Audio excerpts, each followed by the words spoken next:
अगर आपने भी एसआईपी की है और आपको नहीं पता कि आप एसआईपी में ऐसा क्या करें जिससे आपको ज़्यादा रिटर्न मिले, तो ये वीडियो आपके लिए। अगर आप भी चाहते हैं कि एसआईपी के जरिए आपको अच्छा खासा रिटर्न देखने को मिले और कम पैसों से भी ये शुरू हो जाए, तो ये वीडियो आपके लिए। तो आज मैं दूसरे यूट्यूबरों की तरह घुमा फिरा कर बात नहीं करूँगा। आज मैं आपको सीधे बताऊँगा कि एसआईपी कौन सी करें और किससे आपको अच्छा खासा रिटर्न देखने को मिलेगा। तो चलिए अब बात करते हैं वो कौन सी एसआईपी है जिससे आपको अच्छा रिटर्न देखने को मिलेगा। उस एसआईपी का नाम है स्टेप अप एसआईपी। अब आप में से 90% लोग नहीं जानते होंगे कि स्टेप अप एसआईपी क्या होती है।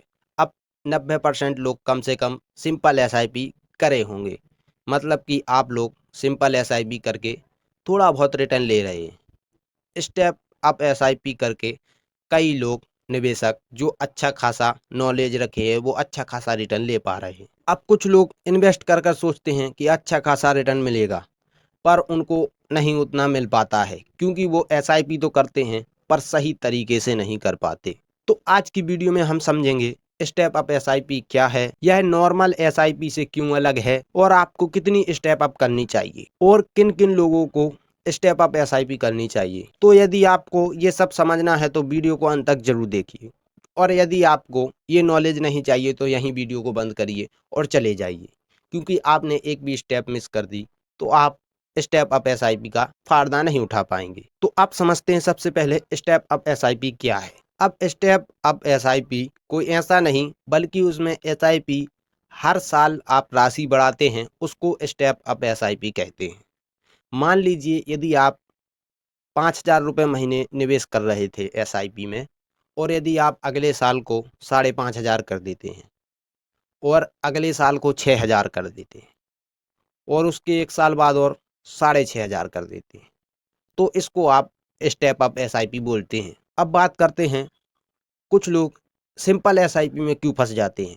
अब बहुत से लोग एसआईपी कर देते हैं और सोचते हैं हमारा काम हो गया, अब तो हमें अच्छा रिटर्न मिलेगा, पर ऐसा नहीं होता है। आप इन्वेस्ट तो करते हैं और समय के साथ पैसा भी बढ़ता है, लेकिन आप ये भी देखिए कि समय के साथ महंगाई भी कितनी बढ़ रही है। मान लीजिए यदि आपका रिटर्न 8% बढ़ रहा है, तो यहाँ पर महंगाई भी 8-10% हर साल को बढ़ रही है। और आपको पता होगा कि आपकी सैलरी बढ़ रही है, तो आप स्टेप अप एसआईपी के जरिए आप हर साल निवेश बढ़ाते जाइए, जिससे आपको अच्छा खासा रिटर्न देखने को मिलेगा। अब आपको समझ में आ गया होगा कि स्टेप अप एसआईपी क्या होती है। आप समझते हैं स्टेप अप एसआईपी के फायदे क्या होंगे। अब कुछ लोगों के मन में सवाल चल रहा होगा कि हम ये स्टेप अप एसआईपी कर लेंगे तो हमें क्या फायदा होगा। पहला फायदा तो है ये महंगाई के साथ बढ़ता है, तो ये महंगाई को भी मात देता है। दूसरा है सैलरी बढ़ने के साथ निवेश भी बढ़ता है। मान लो यदि आपकी सैलरी बढ़ गई और आप फालतू खर्च ना करके निवेश बढ़ाते हैं, और जिससे आपका निवेश भी बढ़ जाता है और आपको अच्छी अमाउंट देखने को मिल जाती है। अब तीसरा है लक्ष्य जल्दी पूरा होता है। मान लीजिए यदि आपका लक्ष्य है कि हमें ये कार लेनी है या फिर ये घर लेना है, और आपके पास पैसा है पर आप सही से एसआईपी नहीं करते। मान लीजिए आपने सिंपल एसआईपी कर ली, तो आपको उसमें बहुत कम रिटर्न देखने को मिलेगा। इन्वेस्टमेंट आप उतना ही करेंगे, पर स्टेप अप एसआईपी में ऐसा नहीं है। आप स्टेप बाय स्टेप बढ़ाएंगे तो रिटर्न रिटर्न के लिए कमाने लगता है। इसमें कंपाउंडिंग का बहुत तगड़ा लाभ मिलता है, जिससे आपको जल्दी लक्ष्य मिल सकता है। अब चौथी बात है कि इसमें बड़ी रकम बनाना बहुत ही सरल हो जाता है। अब मान लीजिए यदि आप हर साल थोड़ा थोड़ा बढ़ाएंगे, तो आपको रिटर्न भी हर साल थोड़ा ज़्यादा बढ़ाकर मिलेगा, इसलिए आपकी संपत्ति बढ़ने की संभावना ज़्यादा हो जाती है। पांचवा है बिना ज़्यादा बोझ महसूस किए वेल्थ बनाना। मान लीजिए आपको इसमें ज़्यादा बोझ लेने की आवश्यकता नहीं होती। इसमें आप एक बार, एक महीने में एक बार आप इसमें निवेश करते हैं और हर साल, मतलब कि हर साल बढ़ाते जाते हैं। जैसे जैसे बढ़ाएंगे आपकी वेल्थ भी उतनी बढ़ती जाएगी, इसलिए आपको इसमें ज़्यादा जोखिम नहीं होता है और आपको ज़्यादा बोझ भी महसूस नहीं होता है। अब कुछ लोगों के मन में सवाल चल रहा होगा कि अब इसमें स्टेप अप कितना कितना करें, मतलब कि इसमें हर महीने कितना कितना पैसा बढ़ाएं जिससे अच्छा खासा रिटर्न देखने को मिल जाए। अगर यदि आपकी सैलरी या इनकम हर साल बढ़ रही है या फिर हर साल तेज़ी से बढ़ रही है, तो आप एसआईपी भी इतनी ज़्यादा ना बढ़ाएं कि आपको बाद में इसको छोड़ना पड़ जाए।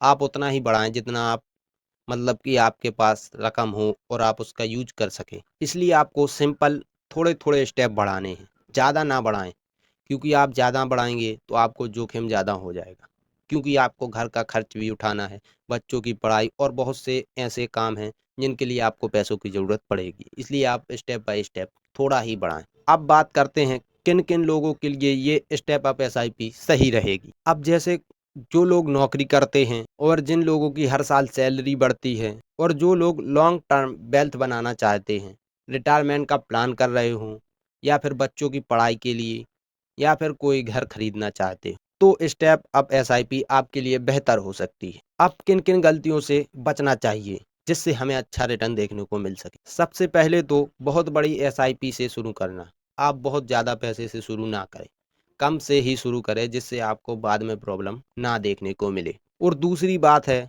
आप स्टेप अप करना बंद कर देते, मतलब आपने एक साल स्टेप अप किया पर दूसरी साल को आपने स्टेप अप नहीं किया, इसलिए आपको हर साल स्टेप अप करना चाहिए। अब तीसरी गलती तो हर लोग कर देते हैं कि मार्केट नीचे गिरता है और एसआईपी करना बंद कर देते हैं, तो इस गलती से भी आपको बचना। चौथी गलती है इमरजेंसी फंड के बिना निवेश करना, मतलब कि कोई इमरजेंसी फंड नहीं रखते और निवेश कर लेते हैं, तो ये भी आप गलती मत करें। एक और गलती, शॉर्ट टर्म सोच रखना, मतलब कि कुछ लोग सोचते हैं कि जल्दी अमीर बन जाए, जल्दी रिटर्न मिल जाए, पर ऐसा नहीं है, इसमें लॉन्ग टर्म सोच रखनी पड़ती। तो दोस्तों, अगर आप लॉन्ग टर्म वेल्थ बनाना चाहते हैं तो एसआईपी करना काफ़ी नहीं होगा। हर साल थोड़ा थोड़ा इन्वेस्टमेंट बढ़ाना, यह छोटी आदत आने वाले 10-20 सालों में लाखों नहीं करोड़ों बनाकर दे सकती है। याद रखिए, यदि आपकी इनकम बढ़े तो लाइफ स्टाइल मत बदलिए, इन्वेस्टमेंट बढ़ाइए। तो दोस्तों, यदि आपको शेयर मार्केट की ऐसी इन्फॉर्मेशन जानना है तो हमारी वीडियो को लाइक करके, चैनल को सब्सक्राइब करके, बेल आइकन ऑल सेट कर अपने दोस्तों के साथ शेयर जरूर करें।